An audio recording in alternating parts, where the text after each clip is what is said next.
Des ovnis, des extraterrestres, le clonage, la vie éternelle, voici ce que promet Claude Vorillon, alias Raël, à ses disciples. Dans les années 80-90, on s'est mis à voir apparaître énormément de sectes, et plus spécifiquement au Québec. En 2004, il est estimé qu'il y avait environ 1500 sectes au Québec, mais une qui va faire énormément parler puis qui va être connue partout dans le monde, c'est celle de Raël. Bonjour tout le monde, bon retour sur ma chaîne. On se retrouve aujourd'hui pour une nouvelle vidéo SIP où je vous parle de Raël et du mouvement raélien. Si vous ne connaissez pas, c'est une secte devenue populaire dans les années 80. Puis je crois qu'elle est assez différente des autres parce qu'eux croient pas en Dieu ou en la religion en tant que telle. Ils se disent être athées, puis en fait ils croient qu'on a été créé par des extraterrestres. Bon, évidemment dans ma vidéo je pourrais pas tout vous dire, mais je vais essayer de vous faire un résumé le plus complet possible. Puis si vous êtes intéressé à en savoir plus, il y a aussi un documentaire sur vrai qui est sorti cette année. Puis il y a deux anciennes membres québécoises qui racontent leur histoire. Personnellement, je l'ai pas écouté, mais j'ai écouté quelques entrevues qu'elles ont faites, puis ben comme toujours, mes sources sont dans la description. Puis ici, on va parler de sujets assez sensibles, alors ça se peut que je doive biper certains mots pour pouvoir poster ma vidéo sur YouTube. Donc Raël est né en France le 30 septembre 1948 à Vichy. Son vrai nom est en fait Claude Vorillon. Il va dire dans des entrevues qu'à l'âge de 7 ans, il a rencontré un druide, puis que le druide va lui transmettre le plan cellulaire. Ce serait un peu comme le baptême, une sorte de baptême qui va être utilisé plus tard justement dans le mouvement raélien. Vers l'âge de 15 ans, son père va décéder puis sa mère va l'obliger à abandonner ses études, probablement pour travailler. Mais lui, il va décider de quitter sa ville pour se rendre à Paris. En fait, il va le faire sur le pouce ou l'autostop en bon français. Puis son but, c'est d'essayer de devenir un chanteur sous le nom de Claude Seller. Malheureusement, environ 10 ans plus tard, son producteur va se suicider et sa carrière en musique va arrêter pas mal au même moment. Mais la même année, il va se reconvertir comme journaliste sportif automobile, puis il va fonder la revue mensuelle Autopop. C'est un magazine mensuel sur la course automobile. Mais 3 ans plus tard, en 1974, tout va s'écrouler pour lui quand le gouvernement français va mettre en place des mesures pour limiter la consommation d'essence, entre autres en interdisant les courses automobiles. Puis bien, à cause de ça, Claude Vorillon va devoir arrêter son magazine.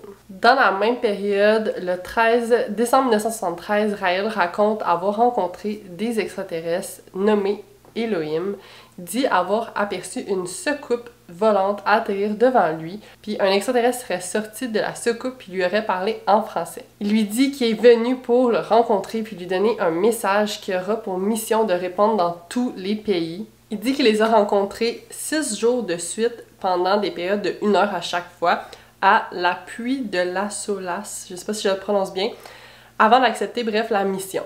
Le mot Elohim, c'est un mot en hébreu qui veut dire Dieu, mais selon Raël, ça serait une mauvaise traduction, puis ça voudrait dire ceux qui sont venus d'ailleurs. Puis c'est lors de la rencontre avec les extraterrestres que Claude Vorillon se fait donner le nom de Raël, qui signifie messager des Elohim. Suivant cette rencontre, il va écrire son premier livre, le livre qui dit la vérité. Puis selon Raël, la mission qu'il aurait reçue, ça serait d'informer le monde sur ses origines, puis il devait construire aussi une ambassade pour le retour des Elohim. Vers la fin de 1974, il va fonder MADEC, le mouvement pour l'accueil des Elohim créateurs de l'humanité, qui va finalement renommer le mouvement raélien. Le 7 octobre 1975, ces mêmes extraterrestres seraient venus le chercher cette fois-ci pour l'amener sur une autre planète. Puis là-bas, il dit avoir rencontré Bouddha, Moïse, Jésus, Mohamed, puis plein d'autres prophètes. Ensuite, il se serait fait ramener sur la Terre, puis c'est là qu'il serait devenu le dernier prophète. Suivant sa deuxième rencontre avec les extraterrestres, il va écrire son deuxième livre, Les extraterrestres m'ont amené sur leur planète. Il dit que les Elohim seraient des êtres merveilleux, harmonieux, pacifiques, avec une philosophie basée sur le plaisir, l'amour, la connaissance et la conscience. Selon lui, les extraterrestres vont revenir sur Terre lorsque l'ambassade sera construite. Puis Raël aimerait ça construire son ambassade à Jérusalem, mais Jérusalem aurait refusé 7 fois ses demandes de construire l'ambassade. Si possible à Jérusalem. Mais ils ont refusé plusieurs fois. Ils ont refusé 7 fois. 7 fois. Je comprends rien. Là, il y a une ambassade, pourquoi? Pour accueillir les extraterrestres? Oui. Ah, c'est vrai? Oui. Avant de continuer, je vais vous parler du commanditaire de la vidéo, puis je suis super contente d'avoir un premier commanditaire pour mes vidéos. Wouhou! Puis il est pas comme les autres, alors écoutez bien ça. Si vous aimez la musique, les shows, sortir avec vos amis dans les bars puis avoir du fun, ben, je vous recommande d'aller voir les spectacles de Jimmy Moore. Dans le fond, Jimmy, c'est un personnificateur de célébrités. Il fait ça depuis plusieurs années avec sa troupe de danse, fait qu'il est super bon. Moi, je suis déjà allée voir ses shows 2 fois. Une fois avec des amis, une fois avec ma mère pour aller voir Madonna, parce qu'elle capote sur Madonna. Fait que j'ai offert une sortie entre mère et fille, puis on a vraiment eu du fun. C'est pas juste un spectacle non plus sur la musique d'une célébrité, là, il va vraiment étudier la célébrité pour y ressembler le plus possible. Même au niveau des costumes et tout, c'est vraiment impressionnant.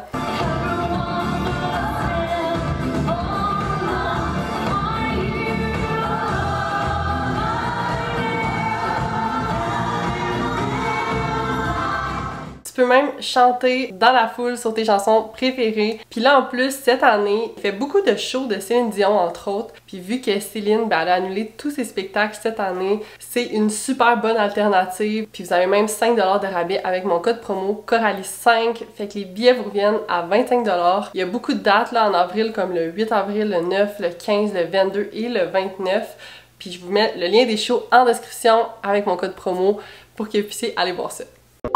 Maintenant, on va rentrer un peu plus dans le mouvement raélien et leurs croyances. Donc, premièrement, ils se considèrent comme une religion athée. Ils disent que c'est le développement de la science qui est au cœur de leurs croyances, puis que c'est les Elohim qui auraient découvert le secret de la vie éternelle et du bonheur, puis qui auraient créé les humains. Il y a ça plus de 25 000 ans. Que les humains auraient été créés en laboratoire et seraient maintenant prêts à comprendre leur destinée. Par contre, les humains, en découvrant la science, en auraient fait de mauvais usages, par exemple en développant l'arme nucléaire.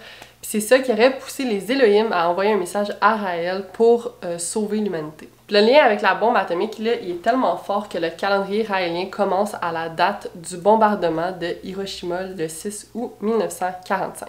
En faisant mes recherches, j'ai remarqué qu'il y a beaucoup de parallèles entre le mouvement raélien puis les autres religions un peu plus connues. Bon, là, je suis pas une spécialiste des religions, là, ça se peut que je me trompe sur certains détails ou que j'en oublie, mais vous allez pouvoir comprendre l'essence quand même.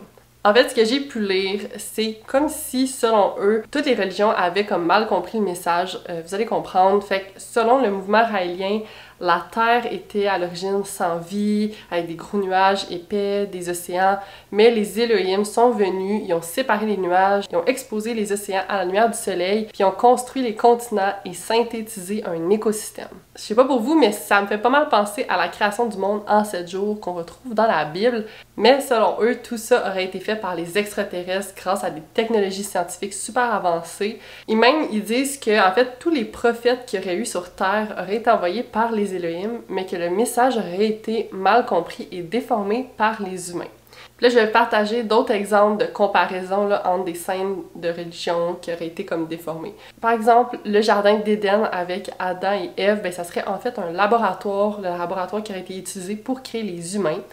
L'Arche de Noé, ça serait en fait un vaisseau spatial qui aurait préservé l'ADN des animaux pour les ressusciter grâce au clonage, puis ainsi de suite, là, je vais pas tout vous énumérer. Et là, justement, le genre de baptême là, que je vous parlais un peu plus tôt là, sur la transmission du plan cellulaire, ben, ça permettrait d'envoyer le code génétique des personnes aux Elohim pour plus tard les cloner. Fait qu'on va y revenir un peu plus tard sur le clonage parce que c'est une grosse partie du mouvement raélien. Dans le fond, le clonage là, servirait entre autres à permettre d'atteindre l'immortalité et la vie éternelle. Puis justement, pour y arriver, ben, dans le même sens, le mouvement va proposer à ses membres de prélever un bout d'os frontal pour le conserver. Puis ça permettrait aux Elohim de prendre leur ADN et de les réincarner. Il faut voir plus loin, il faut essayer d'imaginer le futur. Le mouvement raélien a pour philosophie de toujours aller dans le futur, de donner un espoir et un modèle du futur aux gens, et pour le clonage, pour les OGM, pour tout ce qui est le futur. Comme un raélien qui décède, vous lui enlevez le bout d'os. Un morceau d'os frontal qui est conservé. Vous conservez ça dans un local? Oui, dans un spécial pour avoir... s'il y a un chien qui rentre là-dedans, vous êtes anéanti? C'est protéger des chiens. L'os frontal? Ouais, dans le front? 33 cm en haut ici. Regarde donc. Quand vous êtes mort seulement. Oui. Sérieux? Là, je voulais revenir un peu sur les Elohim parce que, tu sais, ce serait comme eux qui nous auraient créés. Fait que voici comment Raël les décrit. Ils sont plus petits que les humains. Ils ont la peau verte, ils ont les yeux en forme d'amande et sont divisés en 7 races différentes. Ils vivraient sur une autre planète hors du système solaire, mais dans la Voie lactée. Puis ils seraient environ 90 000 sur leur planète. Ils portent pas de vêtements, ils sont quasi immortels, ils sont très féminins. Comme en comparaison, les femmes les plus féminines sur Terre seraient seulement 10% aussi féminines que les Elohim. Aucune idée exactement qu'est-ce que ça veut dire ou comment ça se représente, là, mais c'est ce qu'ils disent. Puis justement, il est interdit pour les Raéliens d'essayer de dessiner ou de représenter les Elohim. Ils seraient des êtres libres sexuellement, puis la jalousie fait pas vraiment partie de leur mode de vie, et ils n'ont pas le droit de se reproduire. Ils seraient même majoritairement stérilisés pour éviter de se reproduire. Et finalement, les Elohim pourraient comprendre toutes les langues humaines vu qu'ils auraient créé les humains. Une sphère très importante du mouvement raélien, c'est la sphère sexuelle. Ils rejettent la monogamie et le mariage en disant que ce sont des institutions faites pour réprimer les femmes et leur sexualité. Les adeptes sont aussi découragés de ne pas avoir d'enfants, comme les Elohim, pour ne pas contribuer à la surpopulation. Puis le nombre d'enfants serait même limité, dans le fond, à 2. C'est pas interdit d'en avoir, mais c'est fortement découragé. Aussi, ils peuvent pas boire d'alcool ou consommer de drogue. Mais ce qui va surtout choquer les gens, c'est que dans les écrits de Raël, il insiste sur l'importance de l'initiation sexuelle des enfants. Il parle même de cours sur la masturbation dès l'âge de 5 ans. Puis justement, en France, il va y avoir plusieurs Raéliens qui vont être condamnés pour abus sur mineurs. Mes premiers souvenirs, en fait, sont dans le mouvement avec des Raéliens, des Raéliennes, et j'ai été élevée dedans à partir de l'âge de 4 ans. Et j'ai arrêté d'y aller quand j'avais 25 ans. Et après, moi, ce que j'ai vécu, c'est ma manière de voir les choses où tout était tourné au niveau du sexe. Il y a énormément de méditation, la méditation sensuelle. Alors, il y a juste un pas entre la méditation sensuelle et sexuelle, parce que ça peut se faire tout habillé comme ça peut se faire nu, et puis on t'invite à toucher chaque partie de ton corps. Et tu peux le faire à plusieurs, tu peux le faire à 2. Il m'est arrivé de toucher le corps d'une femme alors que j'étais enfant, j'avais moins de 10 ans. Jusqu'à toucher son sexe sans savoir que c'était son sexe, puisque j'avais les yeux bandés et tout le monde riait et tout le monde était content. Dans les messages de Raël, il est dit qu'il est important d'ouvrir le monde de la sexualité aux enfants.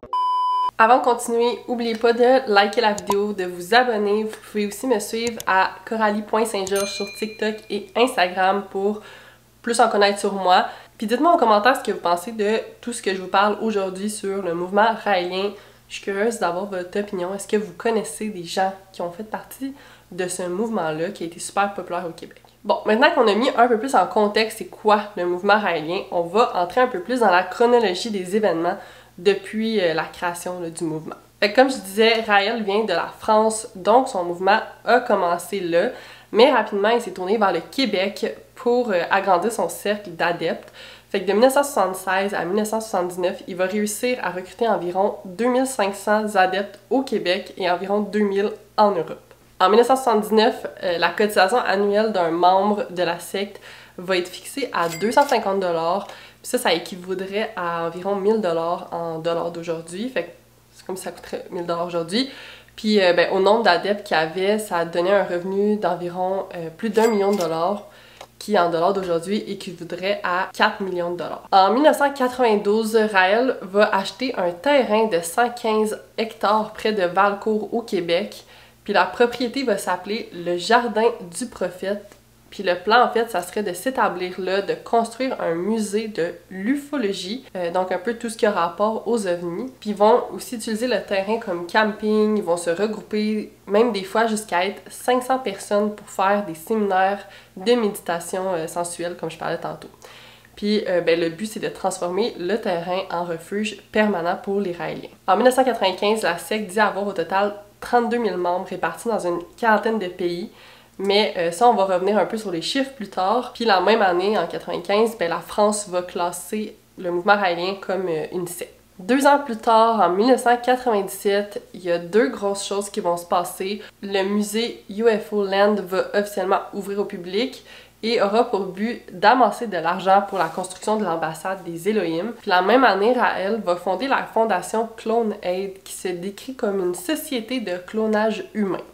Mais là, avant de rentrer dans toutes les controverses autour de Clone Aid, parce qu'il y en a beaucoup, On va revenir un peu en arrière là, dans le temps, puis je vais vous parler un peu de l'histoire du clonage dans la sphère scientifique. Ça va un peu mettre le terrain là, pour ce qui va suivre. Fait que les expériences de clonage ont commencé vers les années 1950. Les premiers clonages, c'était surtout sur des grenouilles, des poissons. Mais c'est vraiment le cas de la brebis Dolly en 1996 qui va être très médiatisé, entre autres à cause de la méthode de clonage utilisée, puis aussi parce que c'était la première fois que c'était un aussi gros mammifère, là, une brebis carrément. Mais là, c'est pas comme dans les films de science-fiction où ils ont comme scanné la brebis, ils l'ont dupliqué. C'est vraiment plus complexe. C'est par modification d'une ovule que les chercheurs vont réussir à cloner la brebis. En fait, ils vont remplacer le noyau de l'ovule par le noyau d'une cellule complète. Fait que là, ça va faire comme si l'ovule avait été fécondée parce qu'elle va se retrouver avec un noyau complet. C'est comme si elle avait fusionné avec un spermatozoïde, puis elle va pouvoir commencer à créer la vie. Bon, là, je vous ai résumé ça bien vite, là,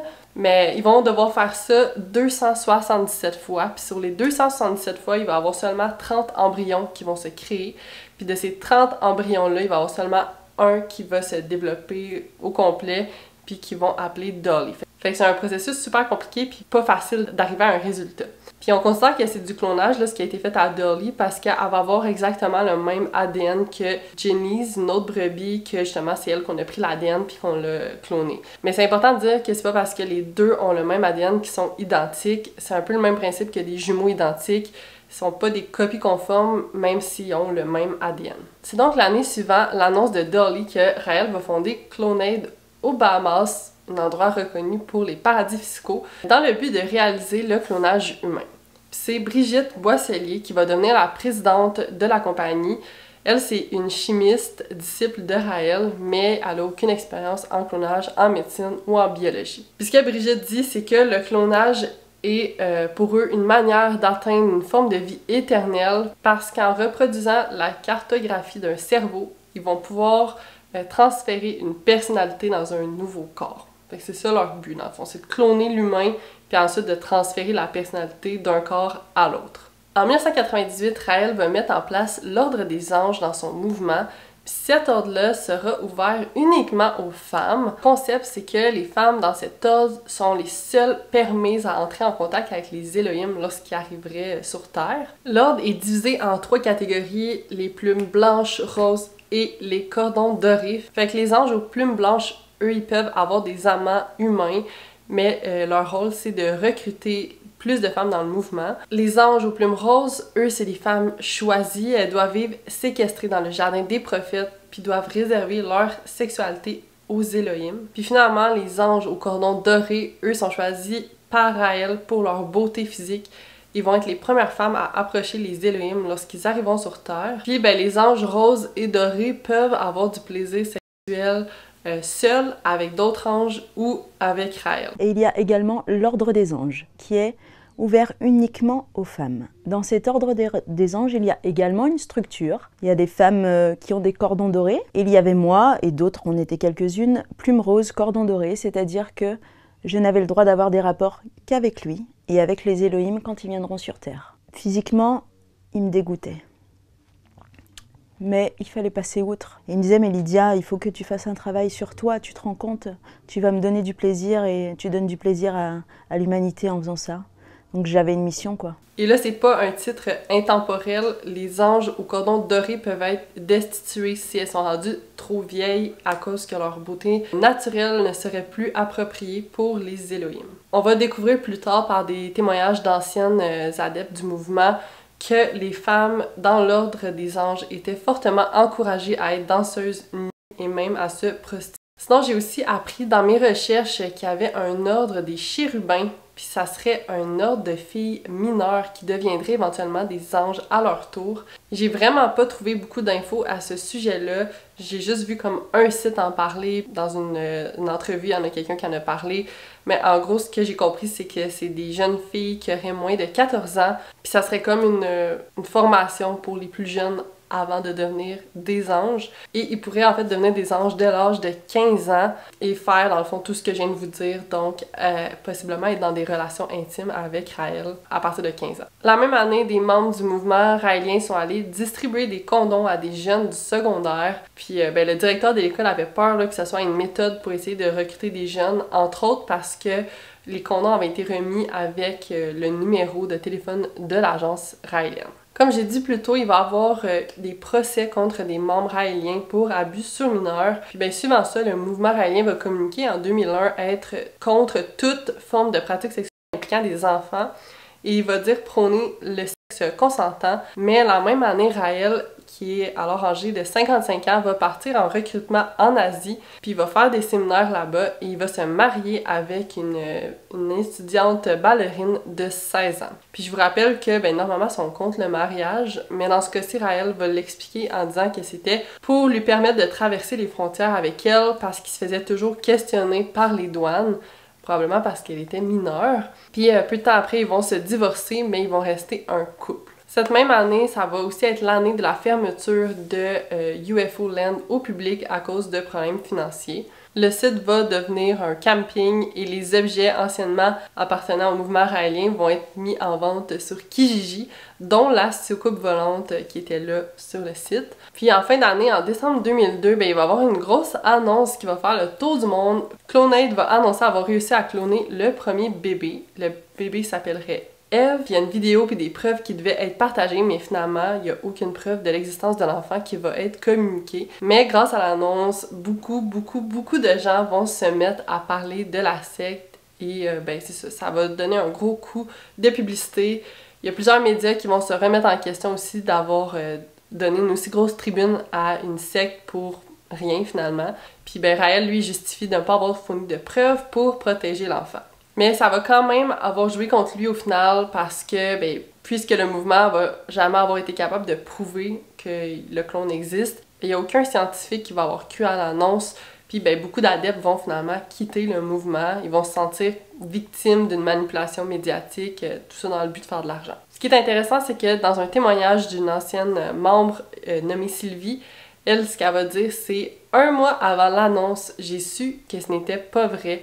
Le but était strictement de faire connaître Raël. » Brigitte Boisselier va dire aux médias qu'il y aurait 250 candidats en attente pour un clonage, puis que les prix seraient de 200 000 US, puis qu'il y aurait environ 50 femmes disponibles à être futures mères porteuses pour clones dans le mouvement raélien. Et quelques jours après l'annonce, Raël va annoncer se dissocier complètement de Clone8. Il va même dire qu'il savait même pas si le bébé clone existe réellement. Je sais que Raël s'est dissocié un peu de vous lorsque vous avez commencé à parler des bébés clonés, mais vous êtes encore ensemble ce soir. Est-ce que vous avez réglé vos différends? Je ne pense pas qu'il y ait jamais eu un différend, mais je conduis une société et il conduit un mouvement et donc on a des objectifs différents. Moi j'ai fait des bébés et lui il m'encourage à le faire. Mais il y a plusieurs pays qui ont des lois qui interdisent le clonage, aux États-Unis par exemple. Alors, où s'est fait ce bébé-là? Okay, je ne vais pas vous dire où on les fait, parce que ce serait idiot, ce serait ouvrir la porte à du vandalisme ou à des bombes ou à des inquisitions gouvernementales. Mais ce que je peux vous dire, c'est qu'il y a beaucoup plus de femmes enceintes maintenant. On procède régulièrement, tous les mois, à plusieurs implantations. Est-ce que vous êtes prête à jurer sur la tête de Raël que c'est vrai? Écoutez, je les ai faits et bientôt vous allez avoir les preuves. Ça vous suffit? Mais vous n'êtes pas prête à le faire? Jurer sur quoi? Sur la tête de Raël. Il y a de la place, hein? À peine quelques jours après l'annonce du bébé cloné, Brigitte Boisselier va annoncer la naissance d'un deuxième bébé cloné, puis ensuite elle va annoncer même 4 autres naissances de bébés clonés en février 2003. Mais comme je vous ai dit, les scientifiques y croient pas du tout, surtout considérant que Clone8 a aucune expérience sur le clonage, même pas sur le clonage animal, puis que les scientifiques eux-mêmes ont beaucoup de difficultés à faire du clonage. Là, on se rappelle que pour faire Dolly, ça a pris 277 essais. Puis en passant, là on est en 2023, donc ces clones-là auraient aujourd'hui 20 ans, mais depuis 2003, on n'en a plus jamais entendu parler. Mais là, c'est pas fini pour l'histoire du clonage. La même année, Brigitte Boisselier va annoncer pouvoir faire pousser des nouveaux bras à un enfant orphelin victime des bombardements en Irak. Il va avoir perdu ses bras, puis elle a dit qu'elle serait capable de les faire repousser grâce à la technologie. Mais ni l'enfant, ni les proches de l'enfant vont jamais se faire contacter par Brigitte Boisselier ou par Clonade. Encore là, ils vont avoir essayé d'avoir une présence médiatique, mais cette fois-ci en utilisant le malheur d'un enfant amputé. Il va y avoir 3 compagnies dérivées de Clonade qui vont encore être fondées par Raël. Fait que la première, Ovulate, permettrait de designer le bébé selon les critères des parents. Ensuite, il y a la compagnie Insuraclone qui, elle, servirait à cloner des organes. Et finalement, il y a Clonapet qui servirait à cloner les animaux de compagnie quand ils meurent pour les remplacer. Puis encore là, il n'y a aucune preuve qui va être fournie comme quoi que la technologie serait possible de faire ça. Pendant l'année 2003, il va y avoir une grosse enquête qui va être faite par le Journal de Montréal. 2 employés, Brigitte Mécan, journaliste, et Chantal Poirier, photographe, vont infiltrer la secte de Raël pendant 9 mois. Oui, 9 mois! Puis suivant ça, il y a plusieurs articles qui vont sortir, puis même un livre, le livre Raël, Journal d'une infiltrée, qui va devenir un best-seller. Puis l'enquête va permettre à Brigitte Mécan de remporter le prix Judith Jasmin, un prix qui récompense les meilleurs reportages de l'année. Cette infiltration-là va aussi permettre d'exposer plusieurs secrets de la secte, et il va y avoir plusieurs membres qui vont quitter le mouvement quand ils vont apprendre tout ça. Fait que je vais vous partager plusieurs découvertes qui ont été faites grâce à l'enquête. Suivant l'annonce du premier bébé, Raël se serait mis à rire et à dire qu'il aurait tout fait ça pour de la publicité gratuite. Brigitte Boisselier aussi, elle se serait mis à rire puis dire qu'elle se serait bien amusée avec les journalistes. Mais les membres, eux, auraient été tenus dans l'ignorance puis savaient même pas si c'était vrai ou si c'était faux. Puis le sujet était même carrément tabou dans la secte. Une autre chose qu'on va apprendre, c'est que Raël vivait à ce moment-là dans un condo luxueux avec son propre cuisinier, des gardes du corps et plein d'employés qui seraient tous bénévoles. Et il l'appelait sa sainteté. Côté revenus, on apprend que les membres du mouvement doivent payer une cotisation annuelle de 10% de leur revenu net, que ceux qui le veulent payent aussi 1% supplémentaire à Raël pour son plaisir personnel. Il y a aussi plusieurs femmes qui se sont engagées à mourir pour protéger Raël au besoin parce qu'il dit que sa vie est en danger, que les services français sont après lui et la CIA aussi. Puis là, suivant le partage d'informations découvertes dans l'enquête journalistique, il y a plusieurs adeptes qui vont essayer de poursuivre le journal, mais la majorité des demandes vont être rejetées en cours. Par contre, il va y avoir une poursuite là, qui va être faite par 2 membres du mouvement qui va être gagnée. Puis la raison de la poursuite, en fait, c'est que l'article utilisait leur nom, leurs photos, sans leur autorisation. Fait que le juge va condamner la corporation Sun Media qui possède le Journal de Montréal à payer 10 000 $ aux 2 disciples de Raël. Désolée, j'ai remarqué qu'il y avait un gros spot de lumière sur moi, fait que là j'ai essayé de l'arranger. Un autre événement qui va aussi faire perdre des plumes au mouvement, c'est lorsque le journaliste Jean-Jacques Arène, un ancien ami de Raël dans le temps où que Raël était journaliste sportif, il va raconter « Le soir d'un repas bien arrosé, nous avons passé la nuit à délirer sur un canular que nous pourrions lancer. L'idée des extraterrestres est venue de Frank. L'endroit tranquille près du puits de Dôme, je l'ai suggéré entre le puits de la Vache et celui de la Solace, me souvenant de mes sorties en moto. Qu'est-ce qu'on a pu rigoler? Pour nous, il s'agissait de rire, pas pour Claude. Le lendemain, il s'est rendu à la rédaction de La Montagne pour raconter son histoire. Il s'est fait éconduire. Dès que la mayonnaise a pris, il a quitté Clermont-Ferrand et les gens qui savaient. Fait que son ancien ami va carrément avouer avoir participé à l'invention de ce mouvement-là. En 2004, Raël va de nouveau avoir une très grosse tribune parce qu'il va poser avec quelques-unes de ses anges pour le magazine Playboy. Je vous montre quelques images, quelques photos. Encore là, selon d'anciens membres du mouvement, il aurait toujours été un très grand fan de Hugh Hefner. Je sais pas si je le prononce bien, mais en tout cas, le gars de Playboy. Puis dans la même année, il va là, tout le monde en parle. Puis si ça vous intéresse, je vais vous mettre le lien de la vidéo en description. Tout au long de son entrevue, Guilla puis Dani ont pas mal ri de Raël. Vous poursuivez sans vous savoir. Parlez d'un Dieu, je sais pas, parce que nous ne croyons pas en Dieu. Je vous rappelle que notre philosophie est athée complètement et qu'on ne croit pas en Dieu. Alors pourquoi avez-vous rencontré Mahomet, Jéhovah? Parce que c'est des hommes, des êtres humains. Ils ont tous été créés par les Elohim aussi. Qui ont été élus par les Elohim. Qui ont été clonés. Clonés, en Bien plus. sûr, Clonés. tout simplement. La vie éternelle par le clonage. Jésus meurt et 3 jours plus tard, il est de retour. Oui. Ok? Comment vous expliquez ça? C'est pas de, y a pas de grosse miracle. brosse, ça pourrait être une grosse. Voilà. Raël, vous annoncez la venue des Elohim sur Terre pour 2025, peut-être plus. Vous allez être mort ou très, très vieux. Vous allez profiter de l'argent de vos membres et de très jolies filles pendant encore 20 ans. C'est un bon truc.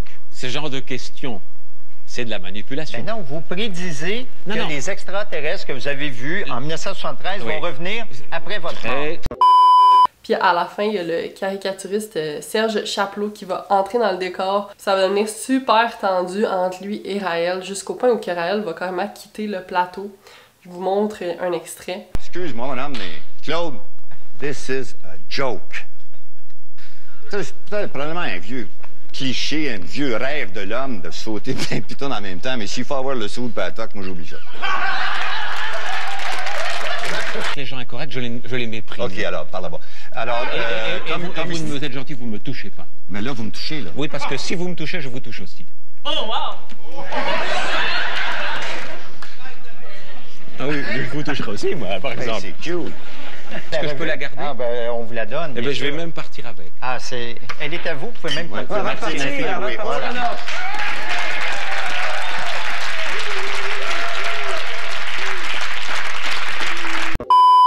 Le 8 mars 2005, l'Assemblée générale des Nations unies va décider d'interdire le clonage humain. Ben, en fait, c'est pas mal souvent la grosse polémique de Clonaid, entre autres, là, qui vont décider de faire ça. C'est une déclaration qui va avoir été adoptée avec 84 voix pour, 34 voix contre et 37 abstentions. Ça m'a quand même surpris, mais le Canada faisait partie des pays qui a voté contre, aux côtés de la France, l'Angleterre, la Norvège, l'Inde, le Japon et la Chine. En 2009, il y a Jean-Denis Saint-Cyr, un ancien haut placé du mouvement dans les années 1980, qui va faire une révélation choquante. Il va dire qu'en 1984, Raël est tombé dans une phase dépressive puis il se serait confié à Jean-Denis. Il lui aurait avoué qu'il n'a jamais rencontré d'extraterrestres, mais qu'il serait pris avec ses disciples qui croient en lui puis il savait pas trop quoi faire. Mais peu de temps après, il s'est plongé à 100% dans le mouvement, probablement même au point de se convaincre lui-même. Toutes sortes d'informations vont se retrouver là, dans le livre de Jean-Denis, Confession de Raël à son ex-bras droit. Dans son livre, il va entre autres confier le contexte qui l'a mené à embarquer dans la secte. Il dit « J'ai été sceptique, mais pas assez buté tout de même pour repousser ma curiosité sur ce sujet, l'un des plus intéressants du moment. À cette époque, la popularité des apparitions d'objets volants non identifiés battait son plein en Europe, au Canada et aux États-Unis et ailleurs dans le monde. Il n'était pas rare d'apprendre que des dizaines de personnes en eussent observé l'existence. D'ailleurs, 2 mois avant, le 3 septembre 1976, la sonde américaine Viking 2 s'était posée sur la planète Mars et plusieurs personnes commençaient à penser que des gens d'une autre planète auraient pu effectuer jadis ce que nous commencions à accomplir, c'est-à-dire explorer le cosmos. Faut vraiment se repositionner dans le temps où c'était de plus en plus populaire tout ce qui était ovnis, zone 51, extraterrestres, etc. En 2010, le premier temple dédié aux Elohim va être construit par le mouvement raélien près de Narita, au Japon. Puis je sais pas depuis quand exactement, mais Raël est justement au Japon depuis plusieurs années. Là, on va faire un gros saut dans le temps parce qu'il n'y a pas grand-chose qui va sortir dans les médias là, à partir justement de 2010 jusqu'à 2019. Fait que, en fait, il y a un ancien raélien qui va plaider coupable à des accusations de contacts sexuels, d'incitation à des contacts sexuels, à de l'exploitation sexuelle et de corruption de mœurs entre janvier 1988 et 1995. À cette époque-là, lui il avait la mi-trentaine, puis il aurait eu ces comportements-là avec un enfant de 11 ans. Puis ça a commencé quand l'homme a rencontré la mère de la petite fille puis les a initiés aux valeurs du mouvement raélien.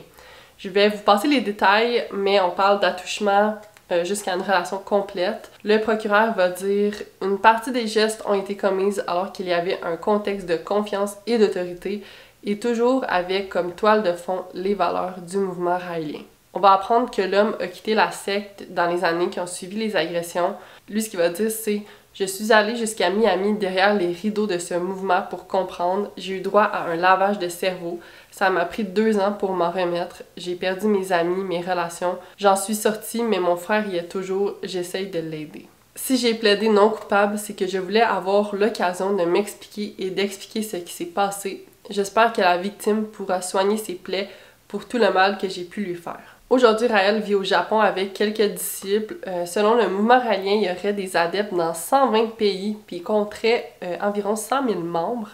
Par contre, Sylvie, une Québécoise et ancienne membre qui a participé à plusieurs documentaires au Québec, qui était assez haut placée dans l'organisation jusqu'en 2017. Elle a partagé une toute autre information. Puis là, en passant, je dis juste son prénom parce qu'elle partage pas son nom de famille pour protéger son identité. Fait que dans une entrevue avec Penelope McQuaid, elle dit que selon elle, le moment où le mouvement a été le plus populaire, c'est dans les années 90. Puis à cette époque-là, il y avait 5500 membres enregistrés dans le monde. Fait qu'on est loin de 100 000. Puis qu'il n'y aurait pas eu plus de 12 000 baptêmes au cours de toute l'histoire du mouvement raélien, en tout cas jusqu'à son départ en 2017. Fait que le chiffre de 100 000 membres fourni par Raël est clairement exagéré. Puis on se demande pourquoi autant de gens se sont fait prendre dans ce mouvement-là, puis pourquoi ils sont restés aussi longtemps. Mais tu sais, c'est un peu le même principe que dans toutes les sectes. Ils y croient tellement, puis ils se font dire que s'ils quittent, ils n'auront pas la récompense ultime, puis dans ce cas-ci, ben la menace de quitter le mouvement, c'était que la transmission du plan cellulaire aux Elohim était brisée, puis qu'ils n'allaient pas pouvoir accéder à la vie éternelle après leur mort. Quand j'ai quitté le mouvement, j'ai été perdue. C'est un sentiment de culpabilité, de laisser le prophète, de laisser les Raéliens, de trahir ma pseudo-famille. Comment je vais faire sans eux? Je vais pas être éternelle, je vais pas aller à leur paradis et je fais du mal en fait. Il y a des fois où je me dis, mais en fait, Lydia, t'es dans le faux et tu vas aller en enfer, quoi. Je me le dis, mais Lydia, t'as le message du dernier des prophètes, tu l'as côtoyé, et maintenant tu fais ça. Mais en fait, tu vas aller en enfer, quoi. Tu vas brûler, même 15 ans après. Je suis droguée, je pense, comme quelqu'un qui prend de la cocaïne, et ben moi, je suis droguée au mouvement raélien. Je souhaite prendre la parole pour dire aux familles ou aux gens qui ont quelqu'un dans leur entourage, un ami, un fils, une fille, qui est dans un mouvement sectaire, ou dit sectaire, ne le lâchez pas. Même s'il ne vous donne pas de nouvelles, même s'il vous insulte, envoyez toujours un petit mot. Il saura que vous avez été toujours là. Si mon histoire, elle peut être utile et montrer que, bah ouais, même si on a vécu 25 ans dans un milieu sectaire, on peut s'en sortir et que même si c'est compliqué, je veux pas avoir vécu tout ça. Si vous avez aimé cette vidéo, je vous recommande ma vidéo sur 2 faux chamans autochtones qui ont utilisé des savoirs ancestrales pour s'en mettre plein les poches. Je vous mets la vidéo juste ici, pardon. Puis nous, on se revoit pour une prochaine vidéo, mercredi 16h. Bye!